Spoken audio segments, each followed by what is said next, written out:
Sa gitna ng takot at pangamba, may mga pusong handang lumaban.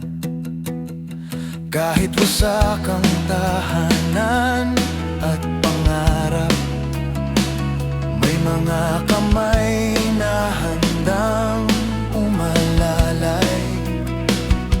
Maputik man ang daan na tatahakin, hindi hadlang ang at hangin.